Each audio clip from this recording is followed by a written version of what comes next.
Most artists cannot draw. Ooh, yeah, that's a heavy one.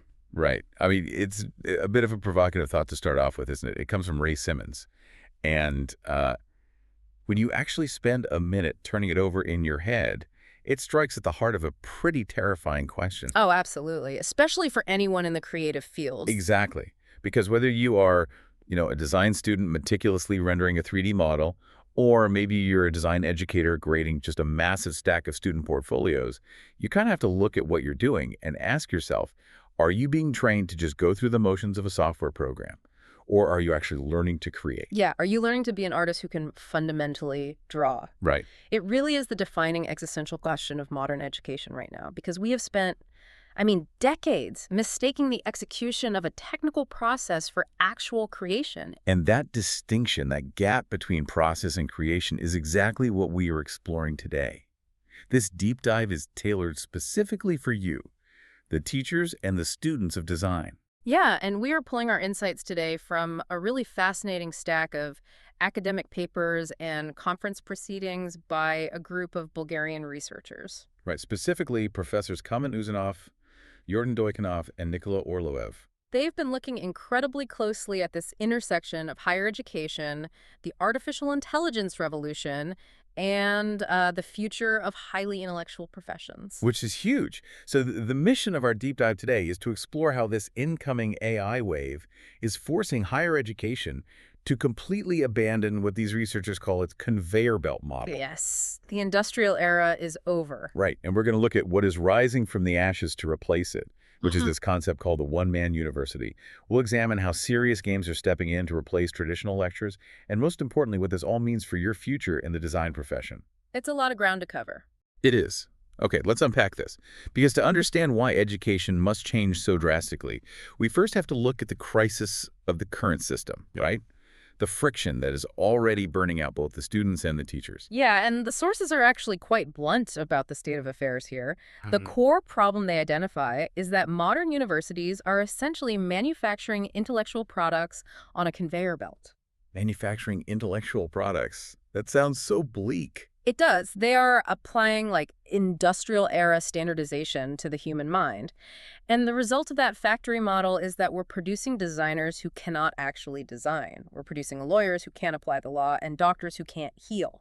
Right, because they've been taught to just, memorize the established rules and pass standardized tests. Exactly. But they haven't been taught how to navigate the messy, nonlinear gray areas of the real world. Right. And the friction right now is just intense. The researchers point out that university lecturers are often clinging to these idyllic memories of how education used to be. Oh, for sure. The whole back in my day mentality. Yes. They look at the current generation Y and younger, and they just dismiss them as inadequate or, constantly distracted by screens. While the students look at those traditional lecturers and view them as, what do the researchers call them? Paper dinosaurs. Paper dinosaurs, exactly. The entire system is breaking down because it's a linear, static model trying to operate in a completely nonlinear, highly volatile world. But the ultimate catalyst forcing this broken system to finally shatter isn't just generational friction, though. It's artificial intelligence. Oh, absolutely. AI is the hammer that is about to drop on the conveyor belt. But, and this is a very crucial distinction, the sources clarify exactly where AI currently is, based on 2025 data. Right. When these researchers asked current AI models, like ChatGPT, Gemini, Copilot, to define themselves, the AIs readily admitted they are not true AI. Meaning they don't have consciousness or genuine self-awareness? Exactly. True AI would be completely autonomous. It could self-program, it would have independent will, and it could create entirely new concepts completely outside of its training data. Which is terrifying, but not where we are yet. Right. Current AIs define themselves as superintelligent assistants, or SIAs. They process massive amounts of information, they generate text and images, and they help solve complex tasks based on statistical patterns. But they don't feel. They do not have lived experience. So if I can use an analogy here, the current AI is like a hyper-efficient, practically magical librarian. Okay, I like that. Right, like this librarian has read every book in the world, can find any obscure quote in a microsecond, and can even summarize 10 heavy textbooks into a single digestible page for you. Right, right. But that librarian cannot write a truly original novel that captures the feeling of a broken heart because the librarian hasn't actually lived it. They only know what other people have written about a broken heart. That is a perfect way to visualize a superintelligent assistant. It recognizes and reproduces patterns, but it doesn't actually experience them. Wait, but let me push back for a second. Haven't universities always panicked over new tech, though? I mean, people thought the sky was falling when pocket calculators entered the math class. Yeah, definitely. And they panicked when the internet made encyclopedias obsolete. Why is this AI wave fundamentally any different from the arrival of the calculator or the search engine? What's fascinating here is the distinction the researchers make between physical or data retrieval automation and intellectual automation. Okay, intellectual automation. Think about the IT revolution of the late 20th century. It transformed how work was done. It turned typists into office managers because suddenly everyone could type and print their own documents. It automated the physical switchboard. Right, it made the physical process easier. Yes, but AI is automating the intellectual work itself. It isn't just a new tool to do your job faster. It is a tool that can do the analytical reasoning part of your job. Wow. And that leads directly to a massive shift in how specific, highly intellectual professions will even survive. Okay, so for the listeners who are about to enter the job market or the educators preparing them, the numbers in these sources are honestly a serious wake-up call. They really are. The researchers break down the automation risks into three distinct categories. Let's hear them. First, there's high risk, where 40 to 70% of the work will be automated. It is basically wiping out pattern recognition jobs across the board. Radiologists, junior lawyers, translators, they're facing immediate disruption. Which is wild. So 40 to 70% just gone. Exactly, which tells us exactly what it's going to do to the moderate risk category, which is around 25 to 40% automation. And who is in that group? This hits entry-level CAD engineering, financial analysis, junior programmers, and standard design drafting. Okay, so if I am a design student listening to this, and I hear that entry-level drafting and CAD engineering are facing huge automation risks, where do I sit? You sit in the low-risk category, which is 15 to 25% automation. This includes artists, designers, architects, and surgeons. But wait, why are designers considered low risk when we literally have AI image generators that can instantly create a beautiful architectural rendering or a stunning product prototype in like 5 seconds? Because of what remains for the human. The sources emphasize that while AI can handle the rapid generation of ideas, the variations, the style combinations, it lacks the human element entirely. Right, the lived experience from the librarian analogy. Exactly. The human retains the aesthetic appreciation, the deep cultural context, the true originality, and, most importantly, the strategic foresight required to understand what a client actually needs, not just what they asked for in a prompt. So the job market isn't going to see the design profession completely disappear. No, not at all. But the focus is going to shift entirely from technical execution to creative and strategic thinking. AI literacy won't just be a bonus on your resume, it'll be mandatory. Here's where it gets really interesting for our listeners trying to break into the industry. To become a senior designer who makes those high-level strategic calls, you usually have to spend years as a junior designer doing the exact grunt work, the drafting, the resizing, the basic color variations that AI can now do in seconds. Yeah, that's the traditional ladder. Right. So if an AI can generate hundreds of design prototypes instantly, aren't those entry-level design jobs essentially wiped out? How do you climb the ladder if the bottom rungs are missing? If we connect this to the bigger picture, the researchers argue that the entire definition of a junior role is going to completely change. Successful professionals will be those who achieve what the sources call human-machine synergy. Human-machine synergy, okay. The junior designer is no longer the person manually churning out 50 drafts. The junior designer becomes the evaluator, the calibrator, and the coordinator of AI-generated variants. Oh, I see. You don't prove your worth by drawing 50 logos manually anymore. You prove your worth by prompting the AI to generate 50 logos and then using your human intuition, your cultural awareness, and your strategic grounding to identify the one that actually resonates and works for the specific real-world problem. So you are moving from being a producer of raw content to basically being an editor and director of content right from day one. That is the shift. And this brings us to the core thesis of these researchers. If the job market now demands unique human creativity, cultural fluency, and AI synergy, rather than just the ability to execute routine technical skills. Then that old conveyor belt university is actively harming students by preparing them for jobs that simply will not exist. Exactly. It's preparing them for a world that's already gone. So if traditional degrees are basically certifying students for a vanishing reality, how does a university avoid going obsolete? The proposed solution in the sources is the one-man university, or the university for one person. The one-man university. Because AI handles all the standardization and routine knowledge retrieval, education has to pivot to focus entirely on what makes a human unique. The goal of this new university is to help every single student build their own completely unique, personal, creative, innovative assembly. The creative, innovative assembly. Yeah, it's about ensuring they are exceptional and distinct in the market, not identical to the graduates sitting right next to them in the lecture hall. Okay, so traditional education is kind of like terrestrial radio. Yeah. You have 300 students in a lecture hall, all tuning into the exact same frequency, getting the exact same broadcast at the exact same pace. Right, yeah. The one-man university sounds like a hyper-personalized Spotify algorithm, but for your creative development. It constantly adapts to your specific neural patterns, your creative blind spots, and your unique aesthetic. That's a great way to put it. And because of that, the educator's role completely flips in this model. How so? Well, the sources say the lecturer transitions from being a mere source of information to a sage and mentor. They become a generator of emotion, inspiration, and cultural guidance.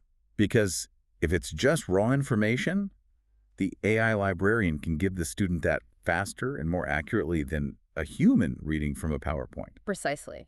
The educator's job is now to teach the student how to critically apply that information and how to develop their distinct creative ego. Which sounds amazing, but the sources also point out a very stark economic reality about the future of higher education. Right. Something driven by the Pareto principle, Right. the whole 80-20 rule. Oh, yeah. The researchers break it down even further to describe the future workforce. They argue that about 20% of people are idea generators who do 80% of the critical work, Okay. and another 14% are what they call finishers. Together, this top 34% are the elite drivers of the knowledge economy. Leaving the other 66% as essentially support workers. Right. And because of this reality, the sources predict universities will inevitably split into three types. Okay, what are the three types? The first type is the elite university.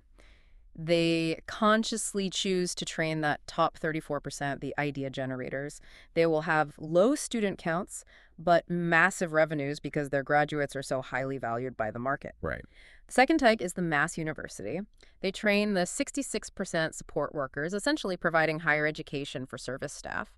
Normal revenues, massive amounts of students. And the third type? The third type are the universities that try to sit on the fence.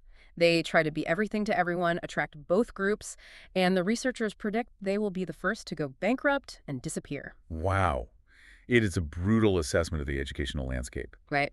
But wait, doesn't this just create a massive inequality machine? Oh, it's a huge risk. Right, because the elite 34% get the bespoke, beautiful Spotify algorithm education with a human sage mentor, while the remaining 66% just get stuck in the mass model with, like, an automated AI tutor. Yeah, that is the most fragile, high-stakes part of this entire evolution. The sources openly acknowledge it. They list inequality based on AI access and personalized training as a major societal challenge. Because if only the elite organizations can afford the infrastructure for the true one-man university. The labor market will polarize even further. Deskilling of those who fail to adapt is a massive risk. The transition to personalized learning is not going to be some utopian leveling of the playing field. It's going to be highly disruptive. Okay, so if an institution wants to survive and actually become a first-type university, if they want to deliver this highly personalized, mentor-driven education that focuses on the individual's creative assembly, they need completely new teaching tools. Absolutely. Because you cannot put 300 students in a room and give them all a bespoke education just by talking at them. This is where the sources introduce gaming into the classroom as the primary vehicle for learning. Specifically, serious games. Serious games. Yeah. These are games played by specific rules that are used not just for entertainment, but for corporate training, education, and healthcare. You know, training games, simulations, edutainment. Okay. They create a non-linear environment. Remember earlier when we said the modern world is volatile and unpredictable? Yeah. Well, a textbook is linear. You read chapter 1, then chapter 2. But a game is dynamic. It provides an interactive space where students can experiment, make complex decisions, and crucially, fail safely. Right. And the researchers at the University of Ruse actually created a system for this called Norlo. Yes, the Norlo system. The sources describe it as an ego-centered hexagonal model for creative, innovative thinking. Okay, pause. Yeah. Ego-centered hexagonal model sounds like absolute academic word salad. Oh, it totally does. What does that actually look like for a student sitting down to learn? Let's visualize it. The ego is the student. You are placed in the dead center of the simulation, and the 6 sides of the hexagon represent the different dimensions and pressures of real-world design. Like what kind of pressures? Things like strategic planning, problem solving, applying specific techniques, managing resources, adapting to cultural trends, and evaluating outcomes.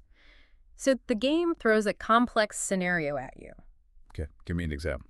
Let's say you have to design a sustainable housing unit for a flood zone, but your budget just got slashed and the client hates the materials you chose. So basically a completely standard Tuesday in the design world. Exactly. So you try a solution, and it fails. In the simulation, the water level rises and the project collapses. Now, in traditional education, you simply get a failing grade and move on to the next chapter. Right. The game, however, analyzes why you failed and provides what the sources call alternative pedagogical paths. Wait, how does that actually work mechanically? How does the game adapt to you?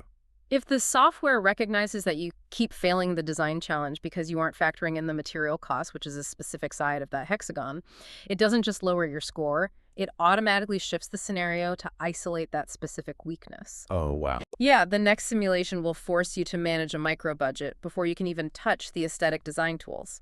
It is constantly restructuring the educational path based on your real-time performance. So what does this all mean?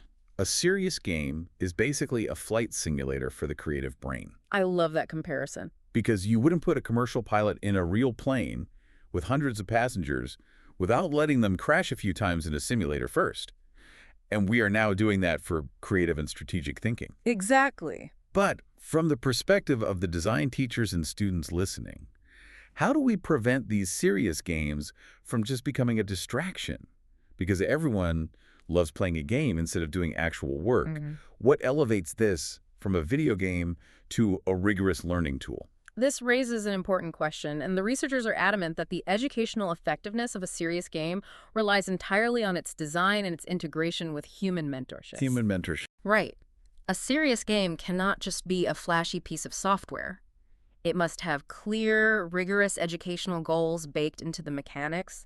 But most importantly, it must promote reflection. Because the deep learning doesn't actually happen while your adrenaline is pumping and you're just playing the game. It happens afterward? It happens during the debriefing. This is where the sage and mentor comes back in. Oh, okay. The student sits down with the mentor to contextualize their choices. The mentor asks, hey, why did you prioritize the aesthetic over the structural integrity in round 3?